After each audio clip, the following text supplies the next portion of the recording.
C'est votre émission Duel, l'émission de chaque jour ici sur la chaîne de la maman nationale, la maman de la nation, CSS Télévision, le reflet de tout un peuple, Maman Excellencia.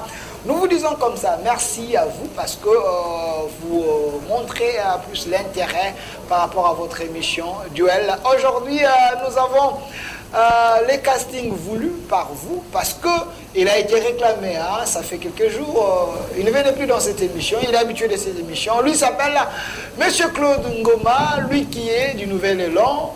Je ne sais pas si je peux dire ils sont encore au sein de la Mouka, mais il est là. Monsieur Claude Ngoma, c'est le bienvenu.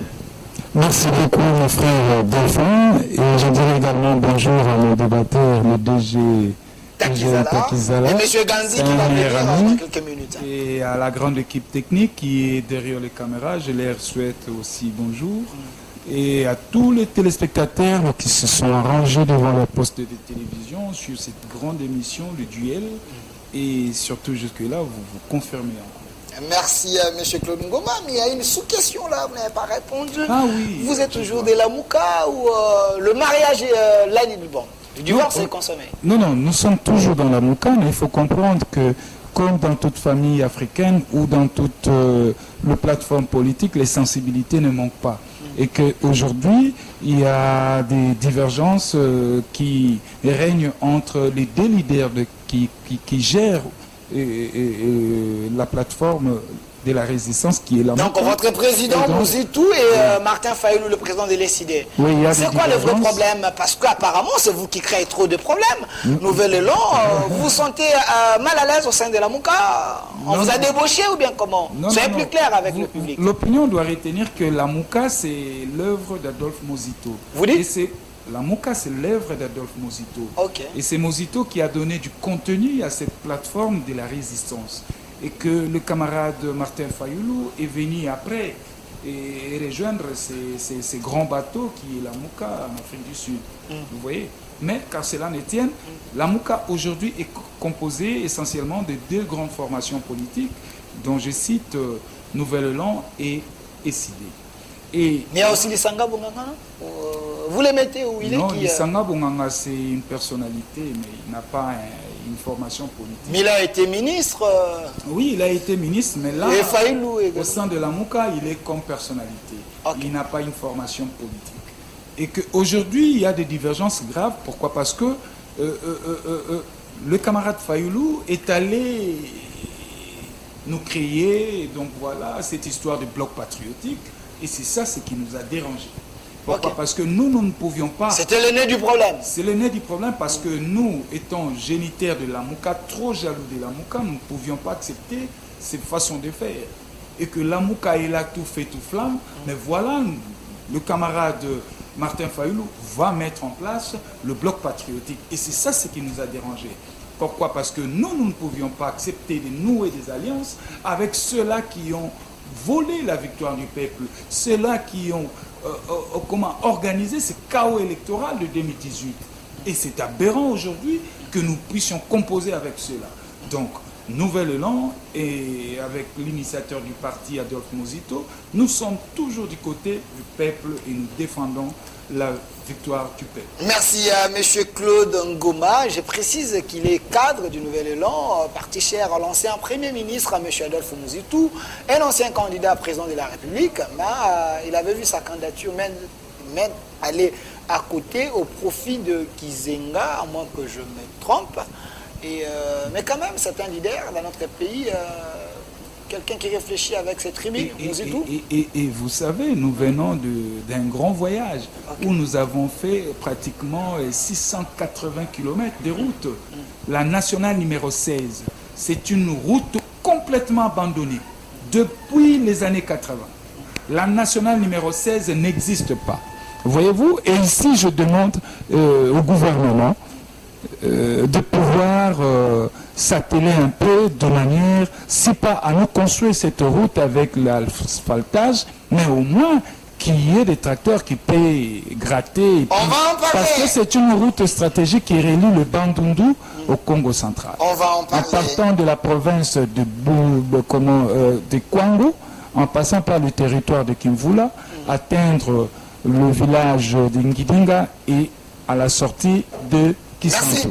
Merci Monsieur Claude Ngoma, c'était que le biscuit de l'émission, mais vous m'avez consommé plus de 8 minutes. Voilà, c'est ça aussi l'opposition. Oui.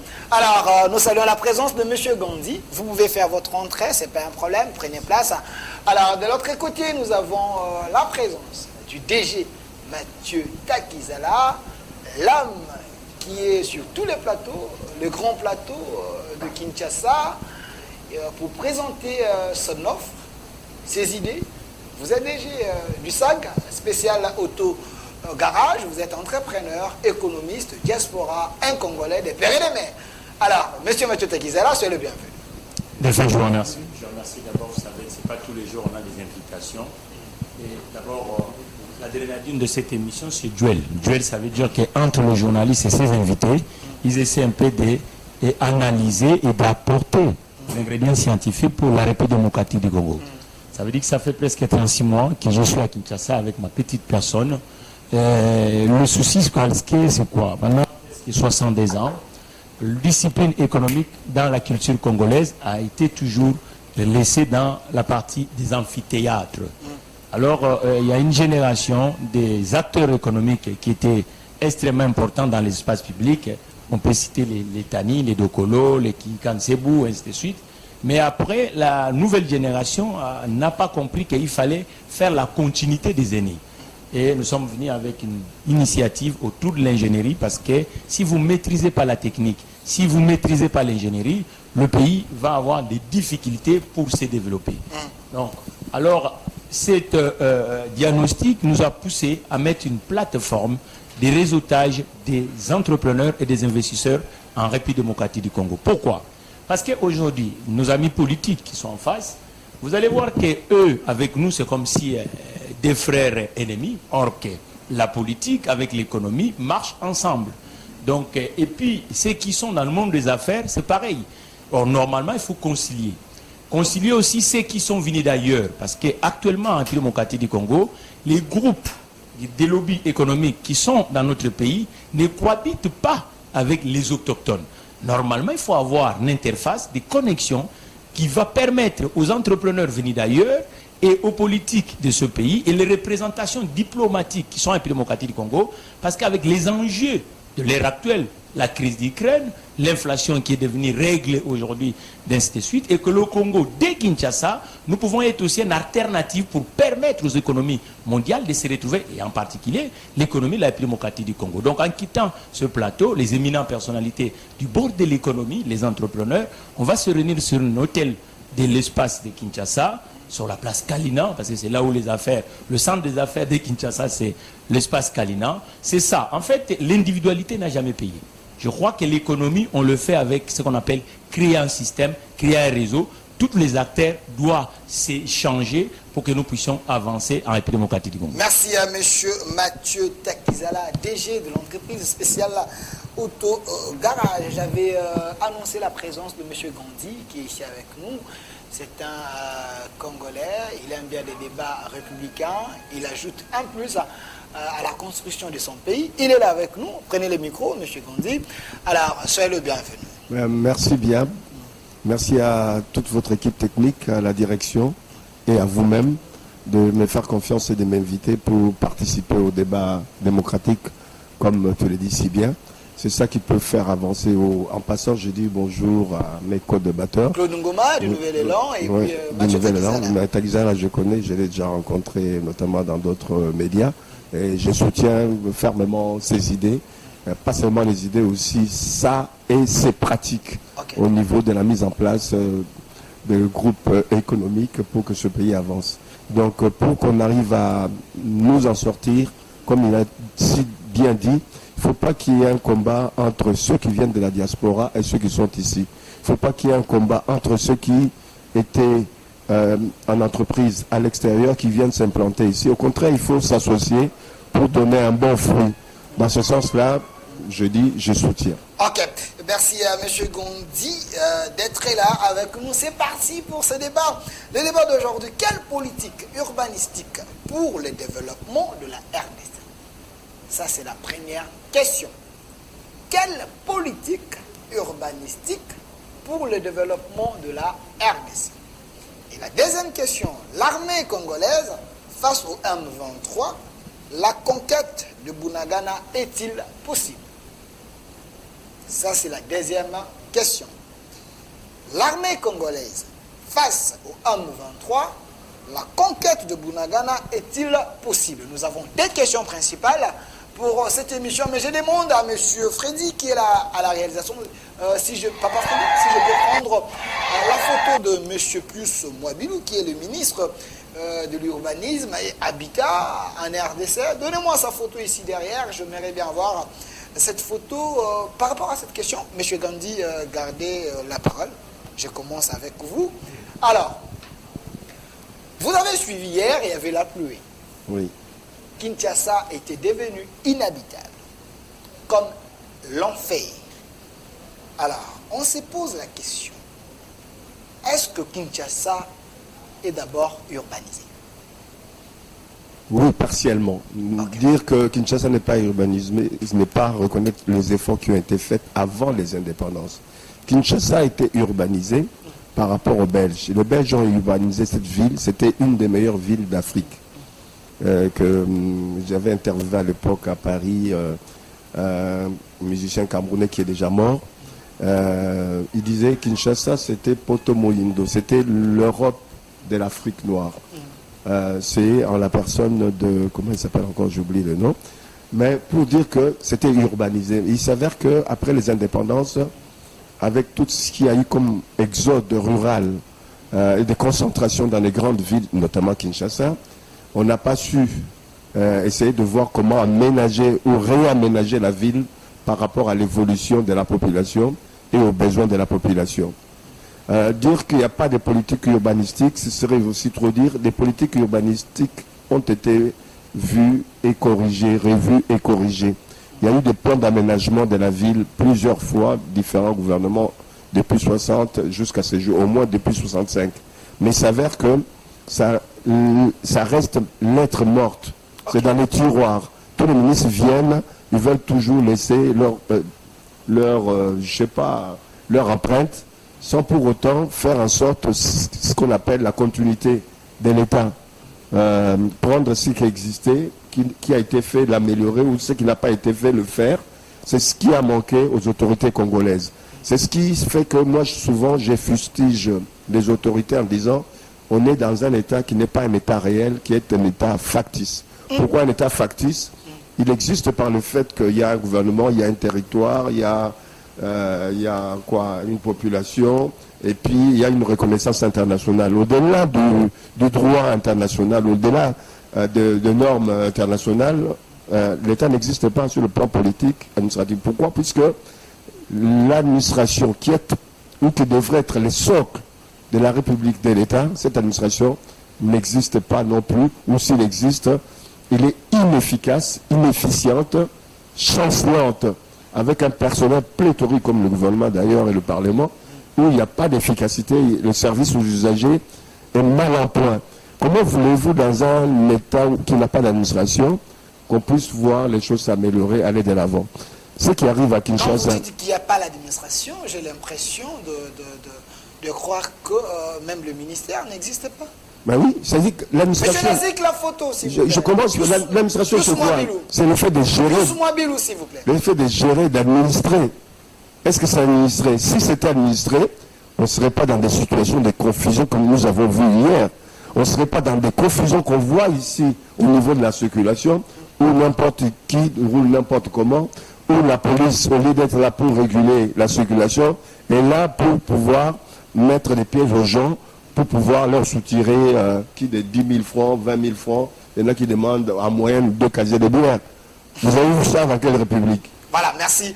Je veux revenir vers vous de moment à l'autre. Monsieur Lazik, la photo de Monsieur Pius Mwabilou, il a un veste bleu, à moins que je me trompe. Alors, Monsieur Claude Ngoma, vous êtes du Nouvel Élan, parti cher à l'ancien Premier ministre, Mouzitou. Vous avez à gérer, vous avez à coordonner, à faire des choses. La question mérite d'être... Voilà, merci Monsieur Lazik.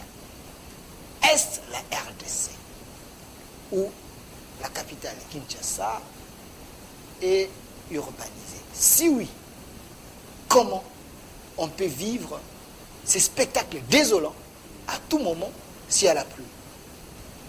Très bien, mon frère Delphin. Il faut d'abord comprendre que la ville de Kinshasa a été créée pour recevoir à peine 5 millions d'habitants. Okay.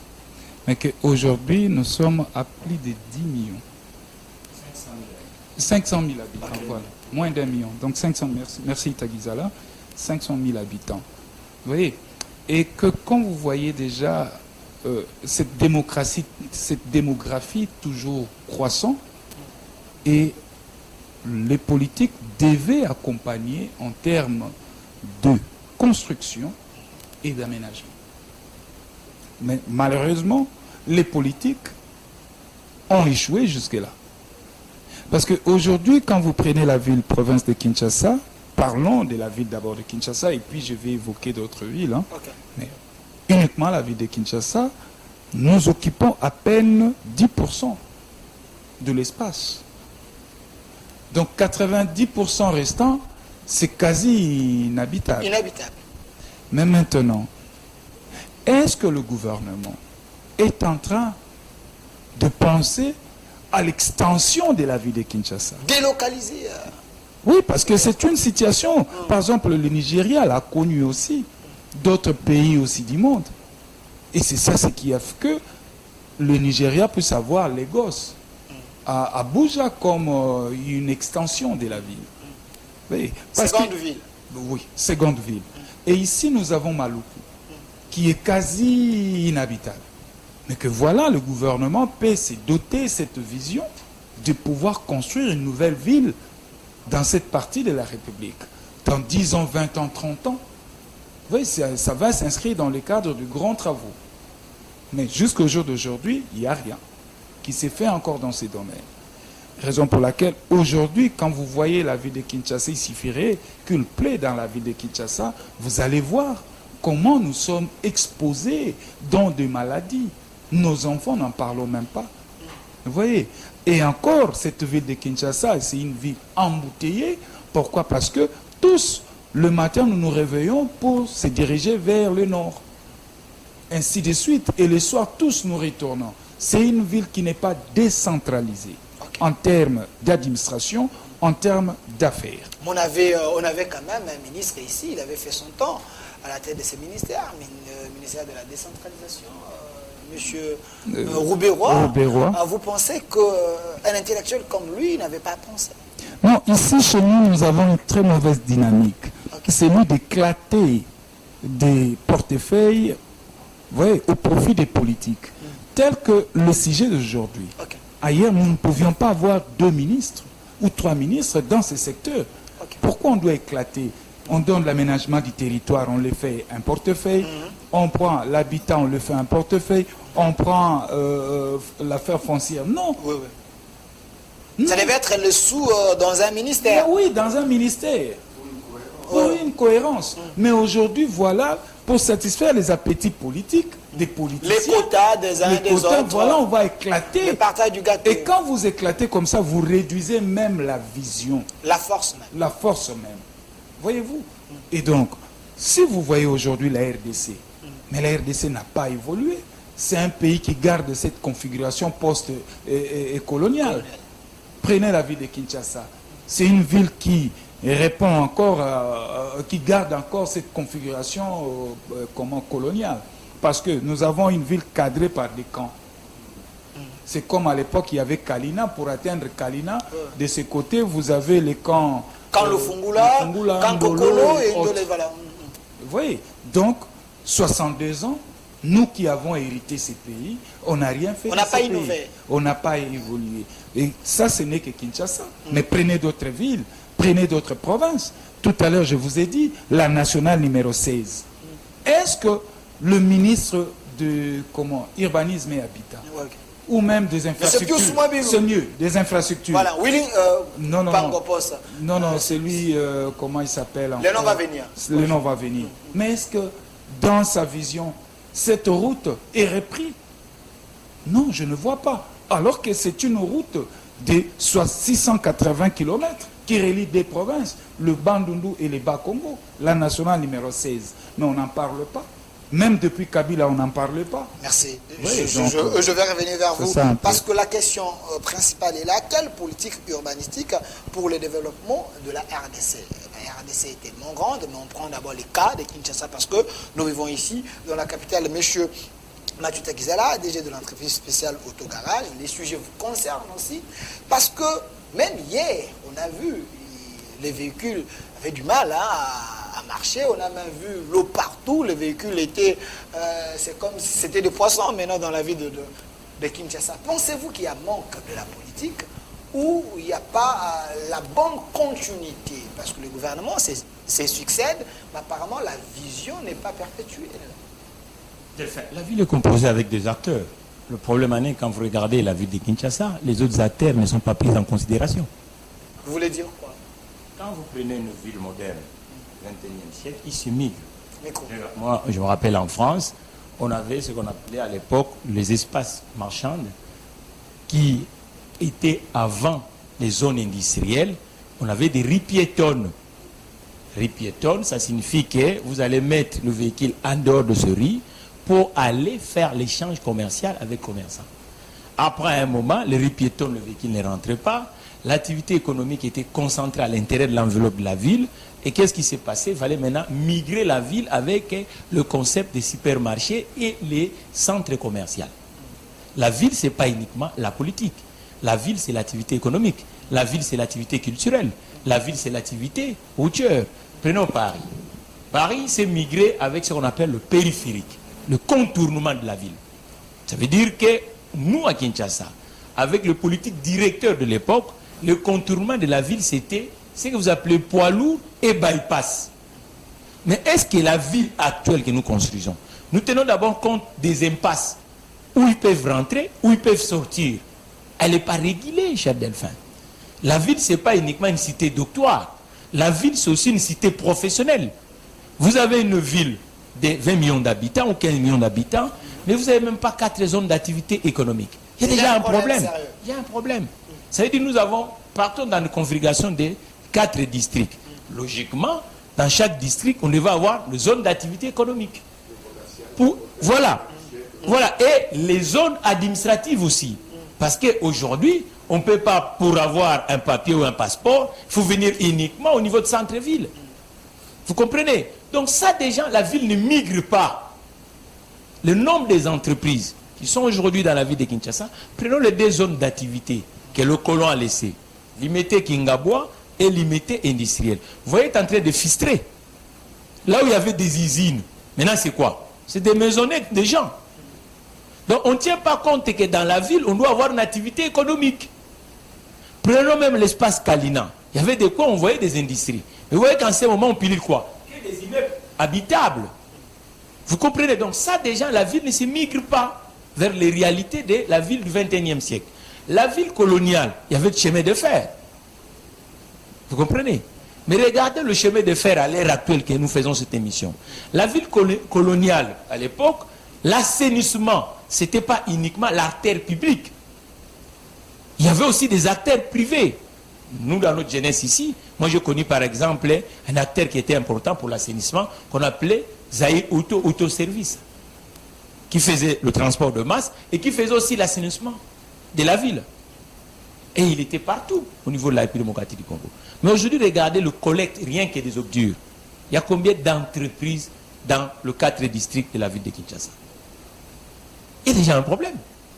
Ça veut dire que vous avez 20 millions de gens qui produisent des déchets, mais pour récolter ces déchets, c'est déjà un problème. C'est pour ça qu'on le trouve dans des collecteurs d'eau, qu'on appelle terrassement. La ville ancienne, ces terrassements étaient... On cachait ça. Mais aujourd'hui, le terrassement, on le laisse vide. Et le développement de l'informel tue la ville de Kinshasa.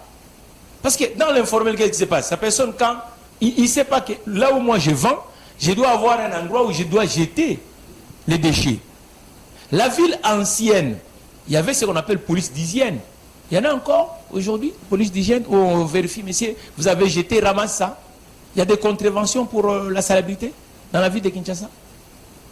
Vous comprenez? Il faut décentraliser la ville. Moi, je ne trouve pas ça normal que nous avons 56 ministères, mais tous les 56 ministères est uniquement dans l'espace de Kalina. Non.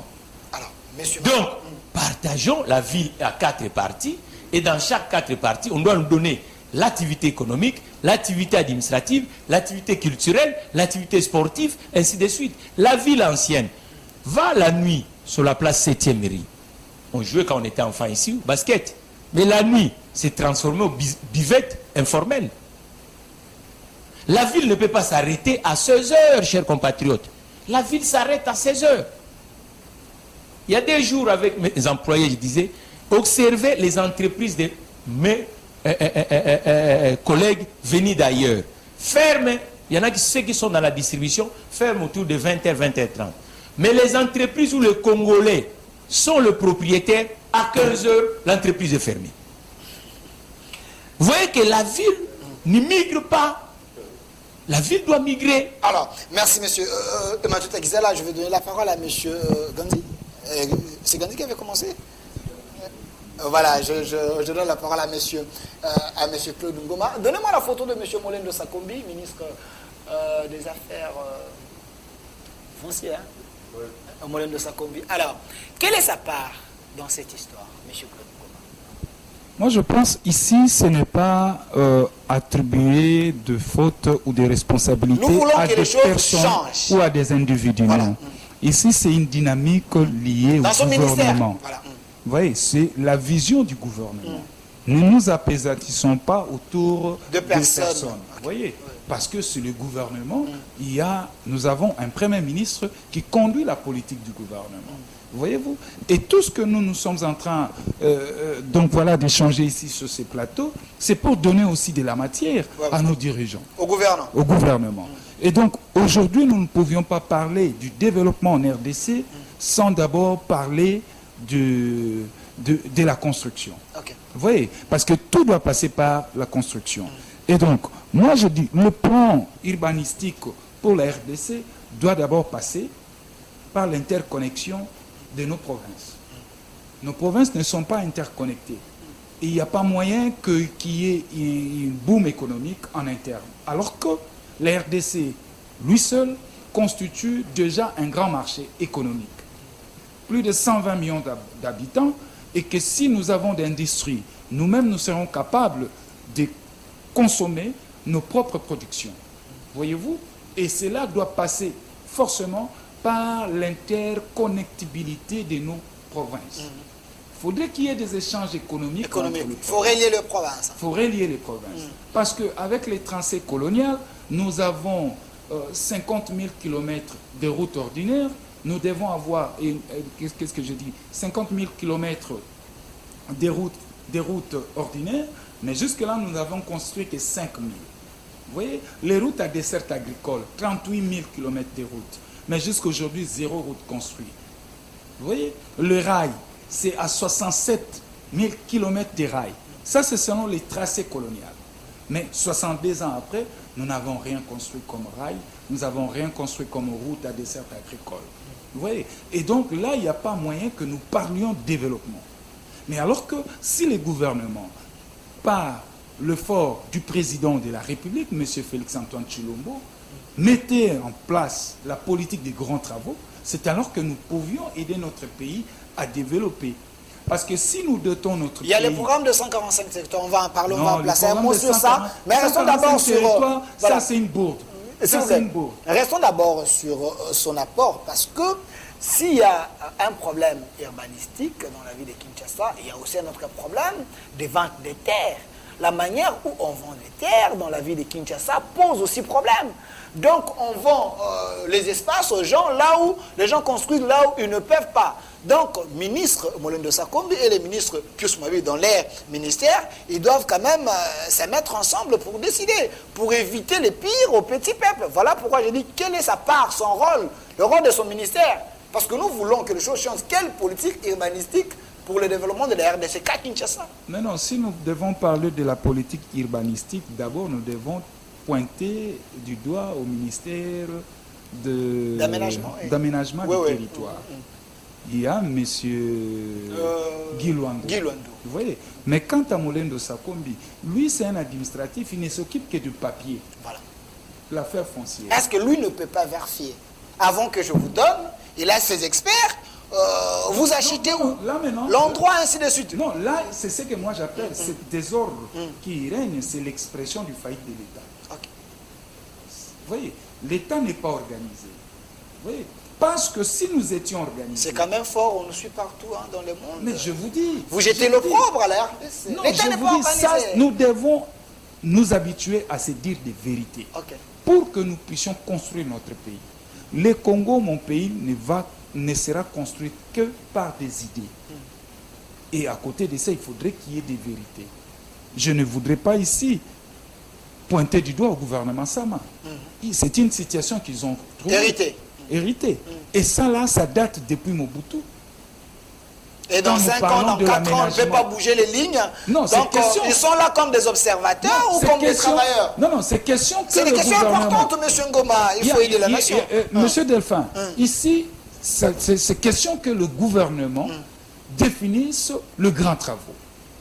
Vous voyez? Et si le gouvernement met en place une très bonne politique liée aux grands travaux, nous allons pallier à tout cela. Parce que dans les grands travaux, nous allons construire des routes. Dans les grands travaux, nous allons construire de maisons, les logements sociaux.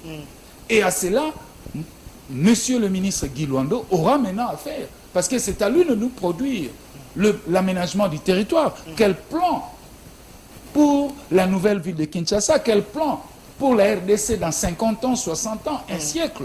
C'est comme ça, moi, je pense que nous devons travailler. Nous ne pouvions pas avoir un régime, qu'est-ce que je dis, un gouvernement qui ne travaille que dans une vision écourtée de son mandat de 5 ans. Non.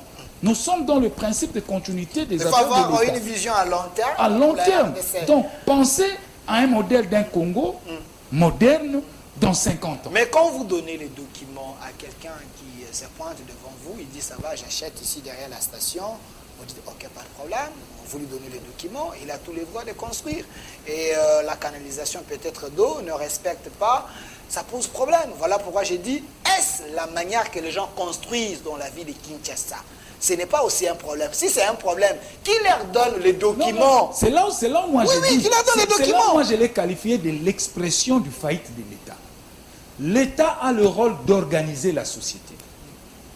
Et nous, les politiques, nous sommes là justement pour mettre en musique cette vision, cette façon de faire. Mais déjà, vous devez savoir que le Congo, ici, mon pays, l'élite politique congolaise, ou l'ancienne classe politique, j'allais dire, l'ancienne classe politique a échoué. Aujourd'hui, nous, la nouvelle classe politique, nous devons voir les choses autrement que nos papas d'hier. Vous voyez, même quand nous prenons M. Félix-Antoine Tshisekedi, ajoutez-lui 15 ans, mais il n'aura pas la même énergie aujourd'hui que ce qu'il a aujourd'hui. Prenez Fayoulou Mouzito et autres. Prenez le président du Sénat et autres. Mais ils préparent les retraites politiques. Et nous, la nouvelle classe politique, nous avons un grand rôle à jouer. Parce que c'est nous la relève. Okay. Oui, c'est nous la relève. Merci. Et donc, nous devons voir les choses autrement. Il faut que cette relève... Mais moi, je Voilà, okay. Je proposerai à monsieur le ministre Molendo de mettre en place un bureau qui sera composé des inspecteurs qui, avant de délivrer un papier, voilà, il y aura des équipes qui vont descendre, faire l'étude du milieu, constater et faire les rapports pour qu'enfin le papier soit délivré. Mixer même le ministère, parce qu'il y a aussi, le ministère de l'Environnement, il y a tout ça. Alors, monsieur Gandhi, donnez-moi la photo, monsieur Lazika, donnez-moi la photo du gouverneur. Monsieur Jean-Tini Ngobila, s'il vous plaît, donnez-moi sa photo. Il est gouverneur de la ville, la province de Kinshasa, la capitale. Monsieur Lazik, j'attends la photo. Alors, monsieur Gandhi, nous voulons éviter ces spectacles des hommes, ces spectacles de mauvais goût. La politique, c'est l'art également de gérer la cité. Nous parlons de la ville de Kinshasa, on ne peut pas parler de la capitale sans parler de l'âme qui gère la capitale. Sentez-vous une politique de la gestion de la cité du gouverneur Jean-Tini Ngobila parce que, apparemment, il y a trop de problèmes dans sa gestion, selon plusieurs sources. Mais je pense qu'il ne faut pas spécifier les choses simplement par rapport à celui qui vient. Celui qui vient n'a pas rénové, n'a pas innové. Mais ce n'est pas simplement lui en tant que gouverneur, c'est ce qui se passe au niveau du gouvernement. Mon voisin politique, M. Ngoma, l'a fustigé. On a un problème. Là où je ne suis pas d'accord avec lui, c'est quand il parle de jeunisme. Okay. Le jeunisme n'a jamais développé le monde, puisque ce pays, c'est un des rares pays qui a souvent été gouverné par des jeunes, depuis 60. Okay. Les gens qui nous ont gouvernés dans le premier gouvernement avaient tous moins de 40 ans pour la plupart. Okay. Quand Mobutu arrive, qu'est-ce qu'il prend? Il prend des jeunes qui ont moins de 30 ans, jusqu'à 30-35 ans. Lui-même était jeune. Okay. Bon, aujourd'hui, on a mis pas mal de jeunes en tant que ministres et autres au niveau du gouvernement. Je n'ai pas vu leur brio. Leur dynamisme brio, c'est-à-dire dans le sens d'être brillant. Ce qu'il nous faut, c'est plutôt l'intelligence. L'intelligence n'a pas d'âge. On peut trouver autant un jeune très intelligent, on peut trouver aussi un vieux très intelligent, comme le contraire. On a besoin d'avoir des acteurs qui ont une trilogie, ce que moi j'appelle les 3 S. Le savoir, le savoir-faire et le savoir-être. C'est ce qui manque à beaucoup. L'essence de la création. D'innover. D'innover, mais d'avoir cette pratique, de mériter même, comme notre collègue appelle la méritocratie, de mériter d'être là. Lui, il arrive, monsieur le gouverneur actuel, de lui-même, il peut avoir de bonnes idées. Mais autour de lui, s'il s'entoure des copains, des coquins et des membres de la famille qui n'ont pas de capacités, qui n'ont pas de compétences voulues, qu'est-ce qu'ils peuvent faire? Il ne faut pas les dédouaner, c'est lui qui nomme. Non, mais, il peut révoquer. Non, mais c'est une pratique. Il est le président. Il est responsable, d'accord. Il est responsable de la situation d'aujourd'hui, des par son fonctionnement, comme par ailleurs. Hein. Donc aujourd'hui, il y a échec au niveau de sa administration. Il y a échec au niveau de sa gestion. Mais s'il était un homme intelligent, il n'est pas encore trop tard, il reste 1 an. Au moins dans ces 12 mois ou 18 mois ou 16 mois qui restent, qu'il donne une nouvelle impulsion, qu'on puisse régler peut-être pas tous les problèmes. Mais il a parlé de Kinshasa Bopeto. Non, c'est un échec.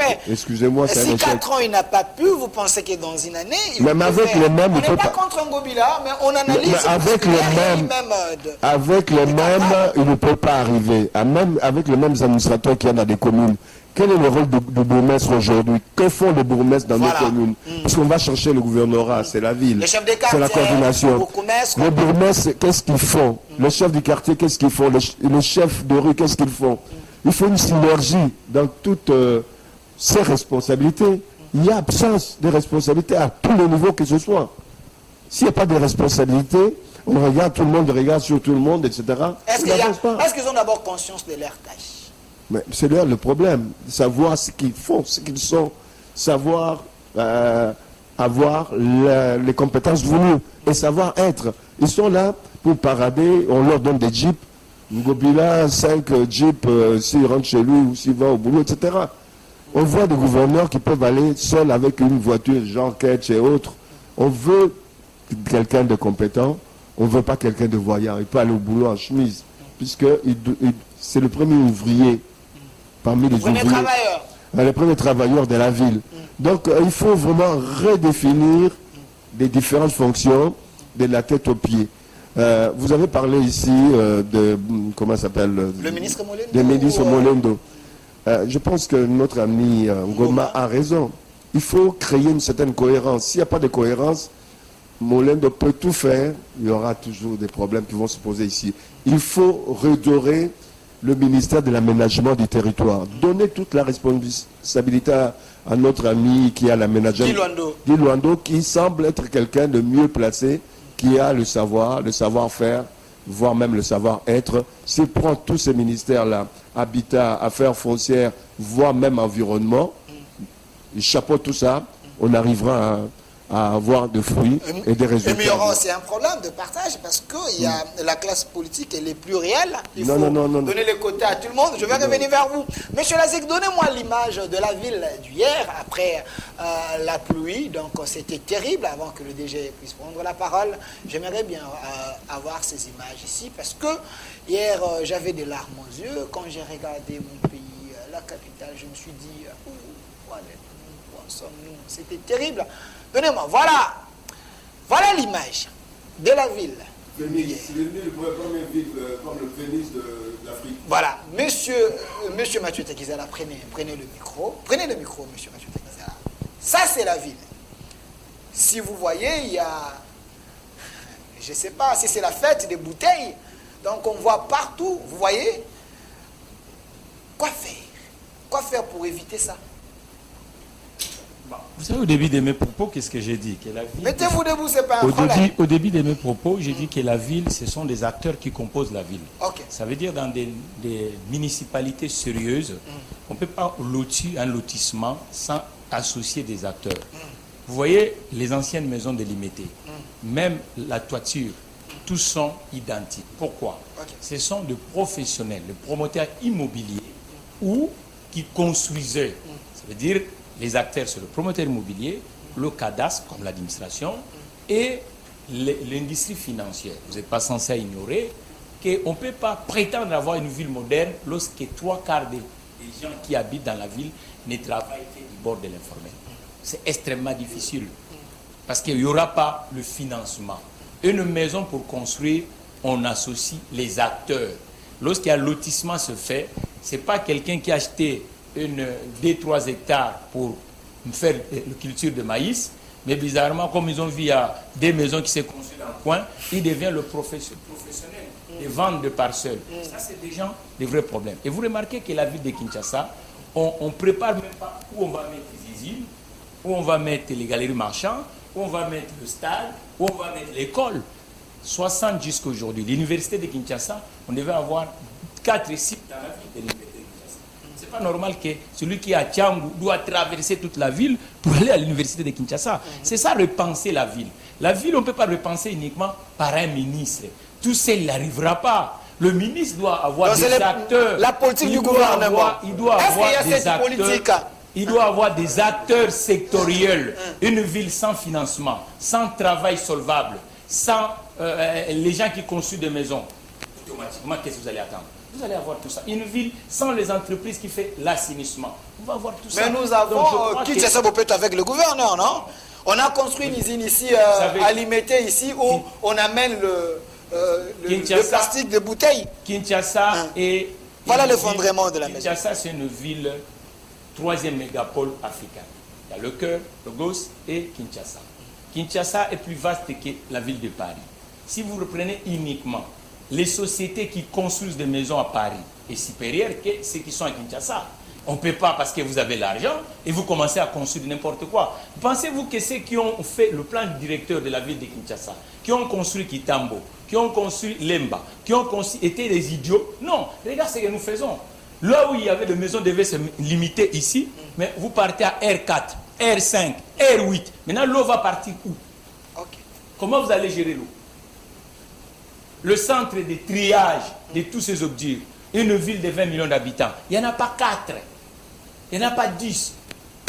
Donc c'est ça, il faut que c'est dans la ville, hein? Vous voyez, c'est dans la ville. La ville revienne une ville moderne en associant la plupart des acteurs. Il faut que le politique, c'est pour ça que vous voyez en France par exemple, la nation où j'ai un peu la maîtrise, pourquoi on crée une liste de municipalités quand avant de élire un gouverneur ou le maire de la ville, il y a une liste. On dit adjoint au transport, adjoint au logement, adjoint. Ce sont des experts sectoriels. Mais nous avons une ville où on fait l'élection, automatiquement la personne quand il arrive, et puis nous avons ce qu'on appelle le parlement provincial, type fédéral, ici. Mais c'est ça le vrai problème. Or, ça devait être une liste. Même au niveau de l'élection législative, même au niveau des élections. La liste avec des personnes compétentes. Avec des personnes compétentes et vous présentez le liste. Ça veut dire que lorsqu'il y a un problème des inondations, le lit qui est pour le logement va sortir, va nous dire pourquoi on est inondé. Alors, mais là, on peut poser la question à qui?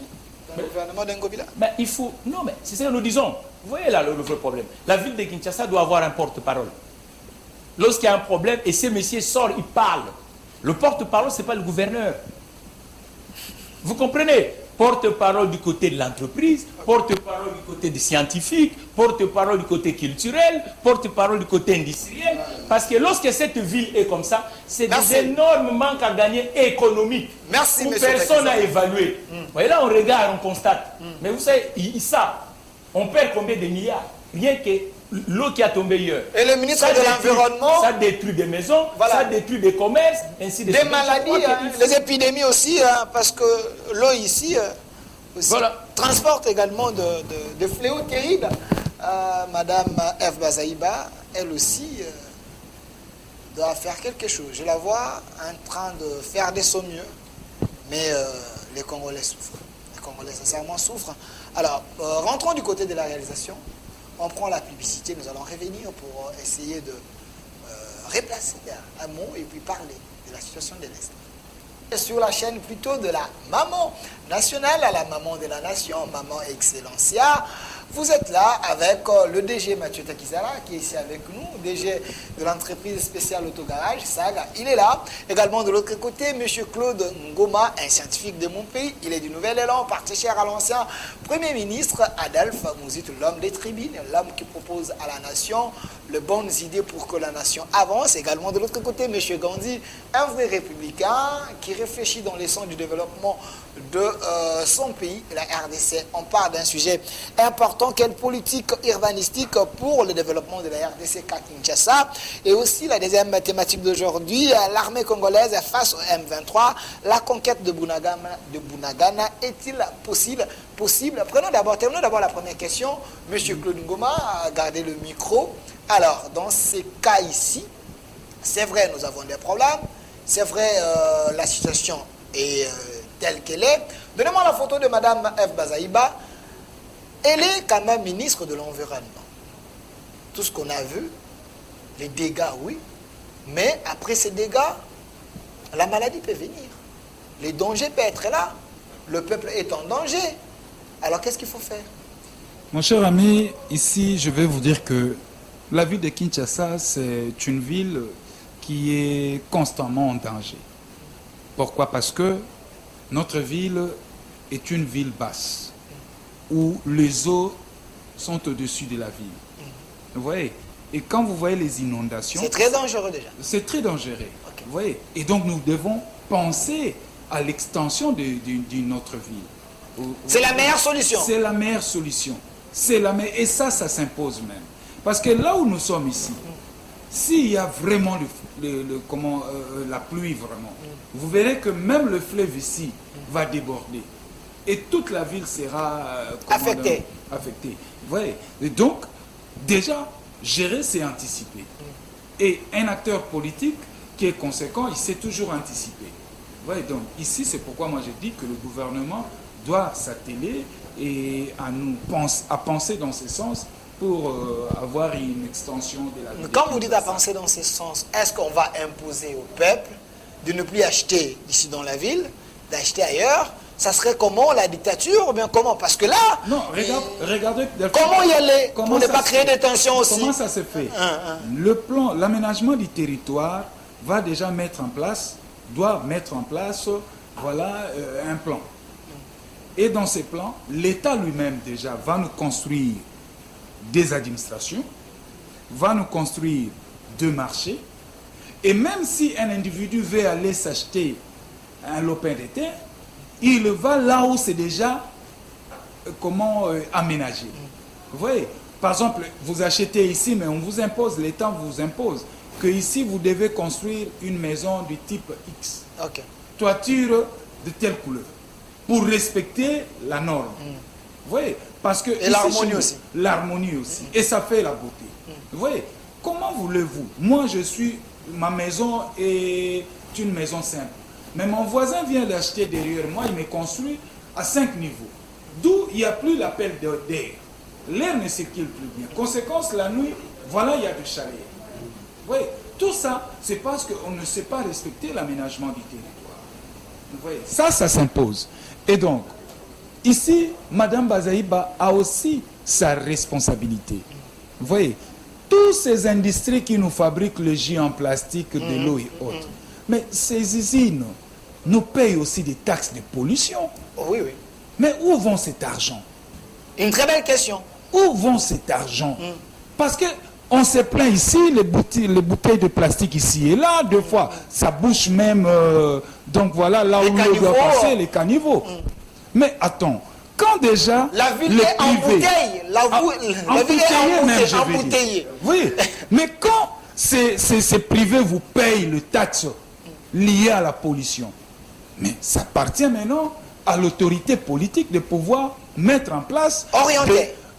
Oui, mettre en place de mécanismes capables de pouvoir chaque fois tirer des caniveaux, tirer nos rivières ici, Kalamo et autres. Vous voyez, si vous êtes au premier rue, vous voyez cette rivière-là, mais je vous dis, vous pouvez les traverser à pied. Vous n'allez pas vous noyer parce que vous allez passer au travers de bouteilles de plastique. Mais l'hôtel de ville, elle est où? La ville est où? À chaque fois il pleut, il faudrait qu'il y ait des tracteurs qui viennent nettoyer, qui viennent... Mais je vois souvent de véhicules ici qui transportent des bouteilles, on amène ça dans une usine ici à Limité, Kintoko, quelque chose comme ça, pour transformer ça. Est-ce que ce n'est pas déjà les idées créées? Ce n'est pas suffisant, mon cher ami. À l'époque, nous avions eu, comment on appelait ça, programme d'assainissement, programme multisectoriel d'assainissement. PMI. Ici à Bondeko. Limité, l'avenue là, comment on appelle ça, Révolution. Oui, mais il y a le papa qui sont là, nos pères qui sont là. Ils attendent quoi? La retraite. Et que cette structure, on a mis ça de côté. Ngobila ne fait même pas mention de ça, voire même le gouvernement central. Okay. Alors que ces compagnies étaient là chaque fin du mois. Ils passaient pour tirer les caniveaux, pour tirer nos rivières, nos rivières. Et voire même évacuer les immondices. Oui, mais aujourd'hui, il n'y en a plus, on ne parle même plus. Donc, que voilà, M. Ngobila nous amène un slogan Kinbopeto. Et ça, c'est la maladie de nous, les Quinois. Chaque gouverneur qui passe s'amène avec un nouveau slogan. Parce que le gouverneur passé, on avait coup de pointe, et opération coup de pointe, il y avait avec Kimbuta ici, changement de mentalité et autres. Vous savez, ce qui nous manque ici au Congo, ce n'est pas les intellectuels. Les intellectuels, il y en a. Mais c'est cette capacité d'organisation qui nous échappe. Voilà, la capacité d'organisation. Monsieur Lazik, donnez-moi la photo où il y a quand même le vice-gouverneur de Kinshasa. Lui aussi s'est livré à un spectacle de détruire, soit... donnez-moi la vidéo ou la photo. Pensez-vous qu'il est en train de mieux faire? J'ai vu récemment ici, vers Kinchuka ici, on était en train de détruire. J'ai vu une tombe dans la maison d'une personne. Oui, mais c'est une vérité. On détruit la maison, on trouve une tombe dans la maison d'une personne. Pensez-vous que cette manière de faire peut quand même aider la ville à récupérer ses espaces, une manière de bien s'organiser aussi? Oui, vous avez dit spectacle. Au niveau spectacle, oui, je suis d'accord, c'est un spectacle. Au niveau travail, c'est pas un travail. Okay. Puisque ce qu'ils font là, s'ils doivent le faire pour toute la République démocratique du Congo, il nous faut un siècle. On n'est pas sorti de l'auberge. Mais il faut commencer quelque part. Oui. Il faut commencer quelque part. On n'est pas sorti de l'auberge. Il faut commencer, c'est un signal pour les autres pour dire que... Est-ce bon ou mauvais? Oui. Une destruction méchante, une manière de sauver la capitale, ou quoi? C'est pas une destruction méchante, c'est une manière d'impulser une nouvelle dynamique, une nouvelle mentalité, de ne pas acheter n'importe où, de ne pas construire.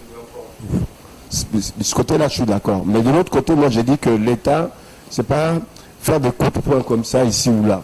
L'État doit arriver à penser, comme l'un d'entre nous a dit, mettre en place une politique globale sur les 5, 10, 15 ans, voire même au-delà de 30 ans. Ce qu'il faut pour Kinshasa, on l'a dit, les uns les autres l'ont dit, il faut relocaliser la ville, ou du moins étendre la ville. Commencer par construire une nouvelle ville à Kinkole, à Ntsele, à Maluku, avec tout ce qu'il faut, le transport, les écoles, les hôpitaux. Tout fini, il faut venir à Kinshasa même détruire, puisqu'on a construit de l'autre côté. il faut détruire un certain nombre de quartiers à Kinshasa. Dans toutes les communes, il y a des quartiers qui ne devraient pas exister. Parce que quand on va réaménager... Par exemple, météo là, est-ce qu'on pouvait construire là-bas? En principe, non. J'y habite, en principe, mais non. non. En principe, non. Mais si vous allez là-bas, il y a des maisons, il y a des maisons et maisons. Ça devient difficile de démolir parce que vous voyez qu'il y a des bijoux. Oui, oui. Mais le problème, c'est qu'à un moment donné, il faut qu'on prenne des décisions, même là où ça fait mal. Quand on a bien construit la ville du côté de Kinkolen, c'est les Maluku, notamment là où il y aura la zone économique spéciale, il faut de l'habitat, il faut le transport, notamment ferroviaire, lacustre, fluvial, etc. Quand on a construit la voirie, on a déplacé un certain nombre de gens. Dans chaque commune, on doit casser un certain nombre des quartiers et reconstruire des espaces verts. Parce qu'aujourd'hui, nos jeunes, même des parents, n'ont pas un endroit où ils peuvent aller dans un parc en famille, n'ont pas un endroit où ils peuvent... Non, il y a plutôt des bars. Si vous allez voir le bar partout, il n'y a pas... Et les bars là existent dans quelles conditions? Regardez les jeunes qu'il y a dans ces bars-là. Voilà. Allez dans les toilettes dans ces bars-là. C'est un nid à maladie. Donc il faut reconstruire la ville en construisant une nouvelle ville. L'État peut s'endetter même à 30 milliards, qu'on paye même sur 50 ans, pour construire une nouvelle ville à Maluku. Est-ce que la RDC manque l'argent pour aller... On peut, même avec... Nous avons tant de richesses ici. Le prix de pétrole, on nous a dit qu'il y aura des milliards de prix de pétrole. Pourquoi la moitié de cet argent n'irait pas pour reconstruire notamment la ville de Kinshasa, réaménager les choses autrement? Construction, destruction. Et au niveau du gouvernement, reconstruire l'État, refonder l'État avec des axes bien définis, des objectifs bien définis, et concentrer les ministères par rapport à une certaine intelligence. On l'a dit pour tout ce qui est habitat, affaires foncières. Ce sont des directions qui doivent être annexées au niveau de l'aménagement du territoire. Même l'environnement, je pense. Okay. Au-delà de ça, quand on regarde l'éducation qui est la maîtresse même de la nation, l'éducation doit être nationale. On n'a pas besoin d'avoir 3 ministres de l'éducation nationale. Comment voulez-vous qu'il y ait une politique cohérente entre les 3 ministres de l'éducation? Comment ça? Nous avons les PC, nous avons les SU. Il faut un seul ministre avec des directions générales d'enseignement universitaire, enseignement ceci et cela. Il faut annexer à l'éducation nationale, jeunesse et sport. Okay. Pour qu'il y ait une certaine cohérence. On peut aller plus loin, mais le temps... Merci, monsieur Gandhi. Avant que je donne la parole à monsieur Mathieu Taguizala, monsieur Lazik, mon réalisateur, donnez-moi le photo là du gouverneur du Kasaï. Parce que nous parlons de projet de développement de 145 territoires, ce qui est vrai. Le chef de l'État, Félix-Antoine Tshombo Tshisekedi, veut que les choses changent, que les développements soient à la balle. Là, on est en train de voir le gouverneur qui est en train de bouger les lignes. On a même lancé, il y a une photo là, on a bien écrit, voilà, lancement officiel des travaux du programme de développement local des 145 territoires à Chimbombo le 24 octobre. Vous êtes en train de voir par son excellence, monsieur le gouverneur de province du Kasaï oriental. Ça, le développement à la base, on veut bien, on veut que les choses changent. Monsieur Takizala, pensez-vous que ces lancements peuvent résoudre quand même le problème qu'on vient de décrire ici, le développement à la base de 145 territoires? Je dirais que le développement sociétal, ce sont des classes sociales. Aujourd'hui, vous n'êtes pas censé ignorer que les classes sociales sont en train de se frustrer en République démocratique du Congo. Ça veut dire que si vous n'avez pas la classe moyenne, si vous n'avez pas la classe aisée, si la classe ouvrière est quasi inexistante, et tout le monde s'est popularisé, le développement, c'est ça aussi, mon compatriote. Vous allez voir que comme tout le monde s'est popularisé, logiquement, le politique public de la République démocratique du Congo devait essayer de construire pas mal de logements subventionnés, qu'on appelle des logements sociaux, pour éviter que chaque Congolais construise dans des bidonvilles. C'est comme ça que ça s'est fait dans des villes modernes, dans des urbanisations du XXIe siècle. C'est pour celui qui est faible économiquement, son État va le permettre à produire. Mais première poche qui va l'aider, c'est la partie de logement qu'on appelle HLM. Ça veut dire que l'État, depuis qu'on a laissé habitat pour tous ici, on aime ainsi de suite, c'est fini, on n'en parle plus. Maintenant, on laisse tout le monde aller acheter un bout de terre, même là où il y a des zones où de marécage, qui commence à construire. Ça, c'est pas comme ça qu'on peut avancer. Je crois que nous devons chercher à recréer les classes sociales en République démocratique du Congo. Elle est importante, même dans la formation, parce que la formation, il ne suffit pas d'envoyer quelqu'un à l'école. Mais si le papa n'a pas de moyen d'acheter le tong à l'enfant, ni d'acheter les livres scolaires, l'enfant va devenir quoi? Le milieu social compte. Mais on rappelle en France, dans les années dernières, il y avait des qu'on appelait les quartiers ouvriers, les bars d'immeubles. Mais à un moment, ça s'est devenu des zones d'insécurité pour la communauté nationale. Qu'est-ce qu'il fallait faire? Détruire ces bars d'immeubles, créer des maisons capables à donner la vie dans des coins et recoins. Je crois qu'aujourd'hui, l'informel nous gagne dans ce pays. Cherchons la formalité des choses.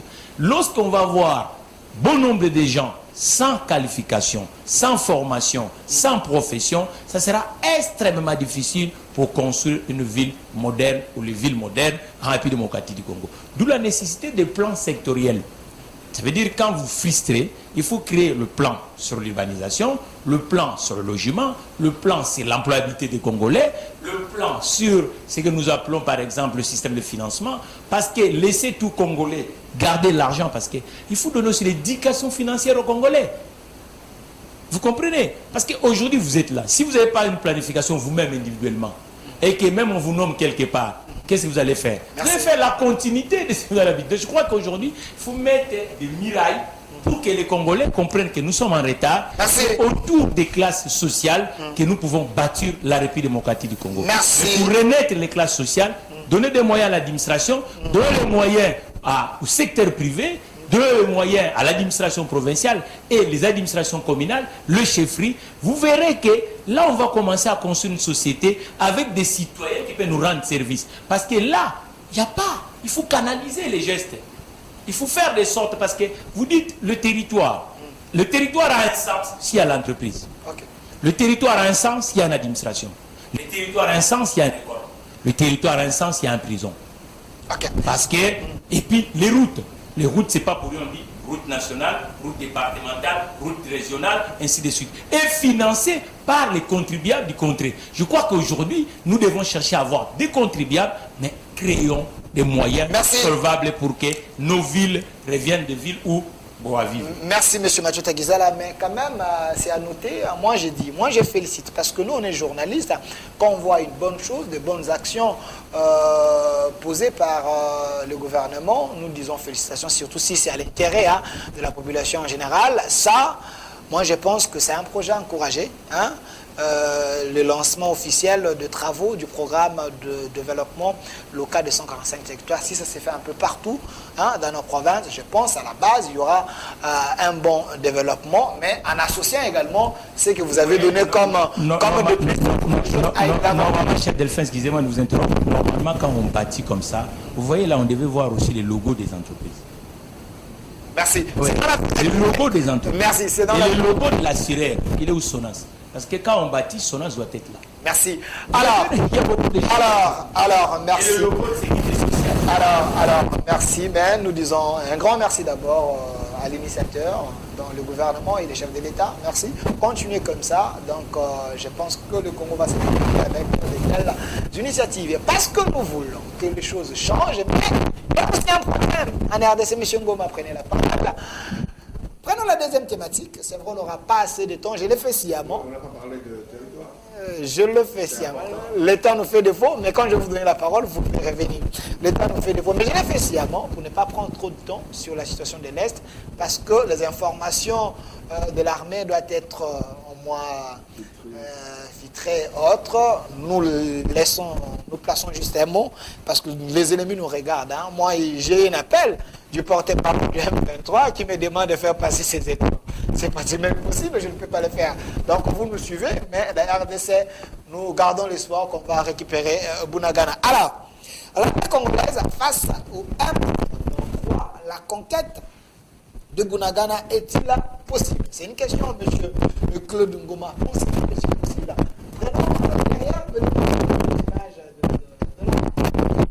Oui, la conquête de Bunagana est possible dans la mesure du possible où nous nous ressaisissons.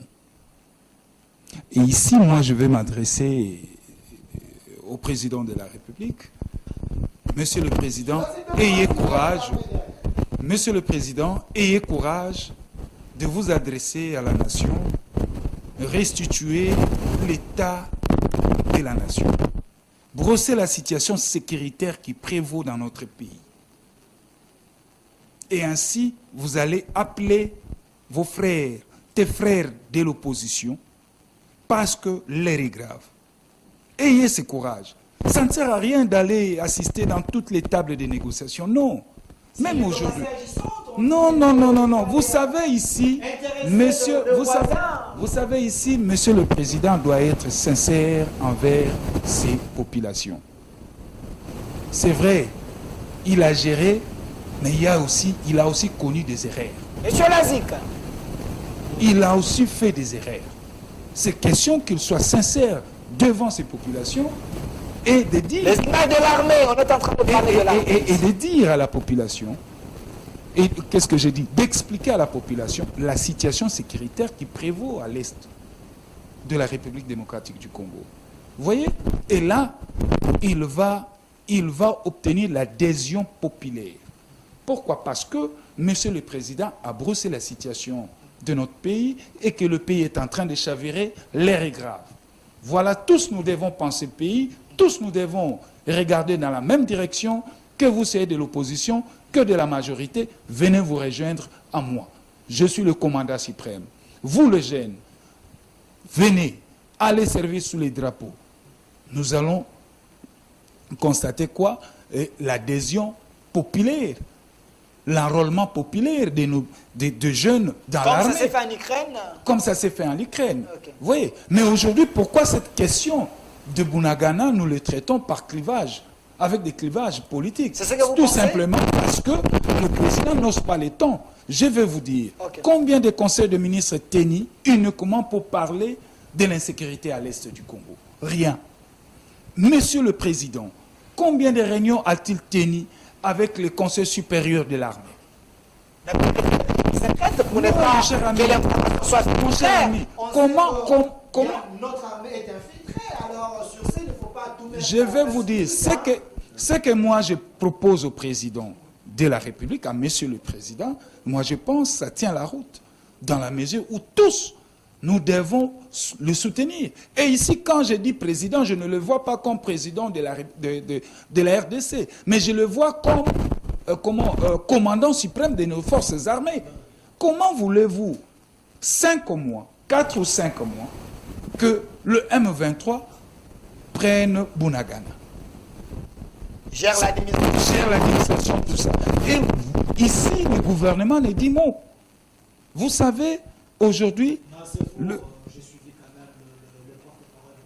Non, ne parlons même pas de Mouyaya. S'il vous plaît, je suis sérieux. Ne parlons même pas de Mouyaya. Soyons sérieux. Ne parlons pas de Mouyaya. Hier, c'était Makelele. On pensait que Mouyaya allait faire mieux. Mais c'est encore une bourde. Soyons sérieux pour le dire. Vous savez, en temps de crise, il faut une communication de crise. En temps de guerre, il faut une communication de guerre. En temps de guerre, il faut une communication de guerre. Et il faut une diplomatie de guerre. Est-ce qu'aujourd'hui, nous avons une communication de crise? Non. Est-ce qu'aujourd'hui, la diplomatie du gouvernement est-elle une diplomatie de crise? Non plus. Alors comment voulez-vous que nous, la population, puisse soutenir l'effort de ces gouvernements? Non, rien. Et c'est pourquoi moi j'interpelle Monsieur le Président de la République d'arrêter d'aller assister dans toutes les tables de négociation. Si nous voulons nous affirmer comme un pays sérieux, grand au cœur de l'Afrique, nous devons imposer la paix. Merci. Et pour imposer la paix, le gouvernement doit mettre tous les moyens en jeu pour nous organiser les fonds. Merci. Nous ne pouvions pas accepter que notre armée puisse jouer toujours à la défensive. Et qu'est-ce qui empêche à notre armée de passer à l'offensive? D'où, je chute là, d'où le gouvernement doit mettre suffisamment de moyens pour soutenir l'effort de guerre. Monsieur Gandhi, alors, il y a une information qui circule là, vous pouvez m'illustrer la vidéo si vous en avez, que Bunagana est récupéré. J'ai dit non aux dernières informations que sujet. Donc, notre armée aller voir Bunagana et puis reconquérir nos terres.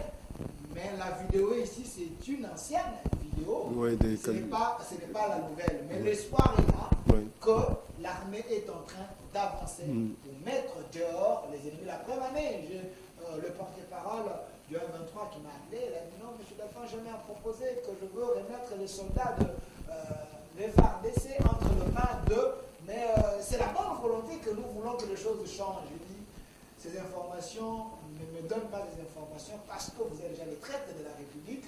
Il faut libérer d'abord Bunagana, peut-être vous pouvez nous appeler. Alors, qu'est-ce qu'il faut faire? Il faut faire, je vais arriver à cette question, mais je vais quand même reprendre un peu et je vais aboutir là. La question sur le territoire. Pour moi, c'est un point important. Si on lit l'histoire de notre pays, que ce soit l'histoire administrative, économique et autres, on verra que le Belge, pour bien réellement pénétrer notre République démocratique du Congo, faire développer la République compte tenu des besoins de la Belgique de l'époque, a commencé par la base. C'était des secteurs, c'était aussi des territoires. Puisque développer les territoires, s'ils sont bien administrés, le tout, c'est pas de mettre en place les territoires. Il ne faut pas faire comme on l'a fait pour l'État lui-même, l'administration. Il faut reconstruire l'administration par l'administration des territoires. Bien administré, ça créera des emplois, des entreprises qui vont créer des emplois. Ça va être un élan vers le développement de nos territoires et ensuite de nos villes. Et ça va, par là, limiter l'exode rural. Si c'est bien administré, vous verrez que même il y aura un mouvement inverse. Il y a beaucoup de jeunes gens qui ont été formés dans des domaines différents, de la géologie, des mines, de droit, d'économie, qui vont aller dans leurs provinces respectives ou dans d'autres provinces, dans d'autres territoires, y trouver un emploi. Donc c'est une bonne chose. Et cela fera aussi en sorte que, par ailleurs, nous puissions sécuriser ces territoires avec une administration, avec la présence de l'armée, de la police.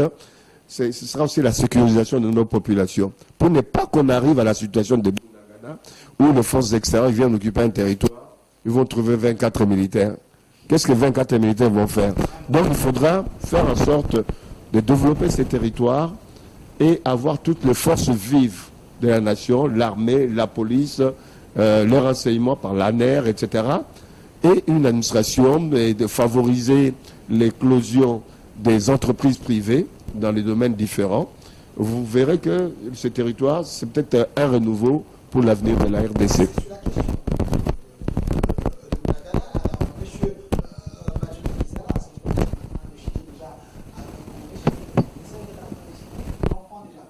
Alors, qu'est-ce qu'il faut faire? C'est également que les choses changent. Il faut compter sur les autres. Il faut faire comme Mosé Laurent Désiré Kabila avait dit, prenez tout, vous voulez avoir, et pour boucler l'ennemi, qu'est-ce qu'il faut faire? D'abord, il faut réorganiser à l'interne, parce que pour avancer ou progresser ou innover, sans organisation, c'est un vrai problème. Donc, quand vous regardez les États qui avancent, une commune ou une chefferie est gérée comme une entreprise. En France, nous avons une banque qu'on appelle la banque des communes. C'est-à-dire quand vous êtes à la tête d'une commune, le bourgmestre ou le gouverneur peut endetter la commune pour mettre une bonne politique de l'emploi, inviter les entreprises dans le territoire, construire le logement pour le professionnel, ainsi de suite. Aujourd'hui, nos territoires, nous devons cesser de faire le slogan. Parce que les défis sont tellement multiples, en organisant à l'interne, moi j'avais dit la dernière fois quand le président Tshisekedi était à New York, en disant lorsqu'il rentre à Kinshasa, ce sujet est national. Ça veut dire que chaque expertise qu'on a, sectorielle, peut apporter aussi les pistes des solutions, comment il faut le faire. Il suffit que le président de la République essaie aussi d'écouter le monde religieux, le monde de l'entreprise, le monde de l'université, le scientifique, y compris ses compatriotes qui sont de profession politique comme lui, pour que nous puissions maintenant, et même les experts des domaines sécuritaires, parce qu'aujourd'hui les insécurités en République démocratique du Congo, elles sont multiples. Aujourd'hui, ce qui nous dérange beaucoup, c'est l'insécurité dans l'ordre public. Où on voit qu'il y a une partie du pays, mais nous avons l'insécurité du travail. Les Congolais, aujourd'hui, vous trouvez-vous normal que les gens prennent des véloteries? C'est pas normal, on a besoin de cantonner les Congolais en République démocratique démocratique du Congo. Donc je crois qu'aujourd'hui, il y a tout un travail à faire localement. Et il faut que les politiques puissent se marier avec les autres expertises que la République du Congo, la démocratique du Congo en a actuellement, et organiser nos territoires, nos chefferies, nos provinces avec une décentralisation économique et administrative. Merci. Vous verrez qu'on peut faire face avec tout ce qui se passe. Les gens s'empressent pour aller jouer. Vous voulez foutre les Congo, c'est pas l'enfer. Ce n'est pas leur faute. Je crois qu'une planification nationale va permettre que les jeunes gens restent en République démocratique. Merci, c'était également votre mot de la fin, M. Claude Ngoma. Je vous donne le mot de la fin également. Quelqu'un m'avait dit, pour terminer le problème de l'Est, allez seulement convaincre les Américains. Vous les amenez, si vous les mettez à l'Est, ils construisent leurs entreprises, vous avez de l'administration ou de l'armée rwandaise, parce qu'avec les Américains, ça peut aller. Est-ce une solution? Non, moi je ne pense pas que cela soit une solution. La meilleure des solutions, ça passe par l'organisation interne. Nous devons nous organiser, c'est-à-dire doter un pays, notre pays, la RDC, d'une armée forte et dissuasive. C'est-à-dire que nous devons passer à des réformes de notre armée. Je l'ai dit chaque fois. Des réformes où l'on doit auditer notre armée, enfin pour la saisir. Nous devons penser au recrutement. Mais quel genre de recrutement? Il faut recruter dans les universités, dans chaque filière, faire des recrutements ciblés. Vous voyez? Et construire une armée qui sera représentée dans chaque province. Vous savez aujourd'hui, si le Congo aujourd'hui tient encore, c'est parce qu'il y a la bonté du bon Dieu. Nous avons 26 provinces, mais le Congo n'a pas de base militaire. Or, normalement, dans chaque province, nous devons avoir une base militaire. C'est pour garantir notre intégrité. Non, mais ce n'est plus une base. Ça, c'est un cantonnement des militaires. Ce n'est plus une base. Vous voyez, aujourd'hui, dans chaque province, nous devons avoir, dans chaque province, chaque base. Nous devons avoir dans le futur une industrie militaire où nous-mêmes, nous allons commencer à construire nos unités de comment tenir nos armements. Merci. Voilà. Merci. Et sans une industrie militaire, nous ne saurons pas protéger notre pays. Merci, Maître Claude Ngoma, pour cette industrie du raisonnement. Vous proposez trop à la nation, c'est mieux. C'est ça aussi la bonne opposition. Alors, le mot de la fin, 30 secondes de M. Gondi. Je termine par cette question. Il y a quelqu'un de la diaspora qui m'avait dit, Monsieur Delphin, nous vous aimons beaucoup, on suit souvent vos émissions, mais il y a une situation qui me dépasse. Posez à vos invités. Il y a eu leur récente nomination à l'armée, dans l'armée, voulais-je dire, mais l'un d'eux se distingue dans les réseaux sociaux avec, je ne sais pas, je ne cite pas les noms. Pensez-vous qu'un général, un soldat nommé, peut devenir une star des réseaux sociaux? Même, il y a ceux qui pensent qu'il est dans la distraction. Est-ce que celui-là est conscient du rôle qu'il va assumer? C'est également votre mot de la fin. Oui, je ne pense pas qu'il soit bien qu'un militaire, même un policier de renom, soit mis en évidence. Il n'y a pas que lui. Hein. On le fustige. On n'a pas cité les noms, mais on parle on le fustige, c'est vrai, il ne devrait pas faire ça. Il y a d'autres qui se font chanter à longueur de journée par les musiciens. C'est la même chose. Ils viennent de France, je connais la France. Les généraux, on ne les connaît presque pas. On ne les connaît pas. Et un général passera ici, sur la route, inaperçu, dans une voiture banalisée, avec son aide de camp devant. Tandis que nous, ici, ce n'est pas seulement le cas de ce général, c'est le cas de tout le monde. C'est des vedettes. Pourquoi les généraux doivent être accompagnés par des escortes? Mais c'est la cible. S'il y a guerre demain, un général qui passe comme ça, on l'élimine en très peu de temps. Ils doivent passer dans des voitures banalisées. Ils n'ont pas besoin de crier sur le toit que je suis un général, je passe. Donc c'est le comportement de tous nos chefs généraux et autres. Donc c'est lui qu'on a pointé, mais sachez que c'est généralisé. La plupart Il n'est pas le seul. Il n'est pas le seul. Merci monsieur Gondi. Merci également à vous fidèles téléspectateurs. Si on est en train de dire ces choses, ce n'est pas pour vous choquer, c'est pour que les choses s'améliorent. Voilà pourquoi nous voulons une autre RDC.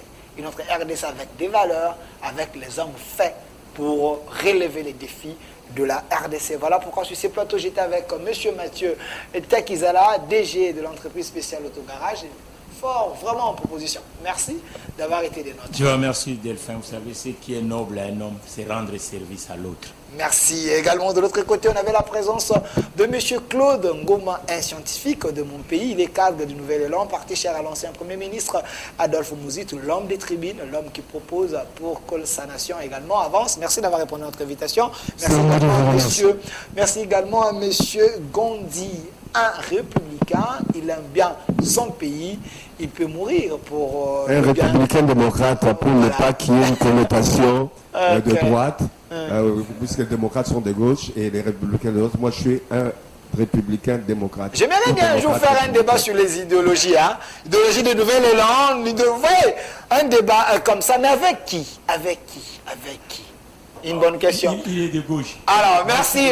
Merci. Suivez la rediffusion de votre émission sur la chaîne de la Maman Nationale, la Maman de la Nation, à 22h. Cette émission est chaque jour ici sur cette télévision, les reflets de tout un peuple. Chaque jour du lundi à 11h, rediffusion à 22h, chaque jour du lundi au vendredi. Restez fidèles à nos programmes. À la réalisation, M. Lazik, M. Philémon, régie finale, M. Freddy, qui était là, la sagesse prime. Un grand merci à vous. Restez fidèles à nos programmes.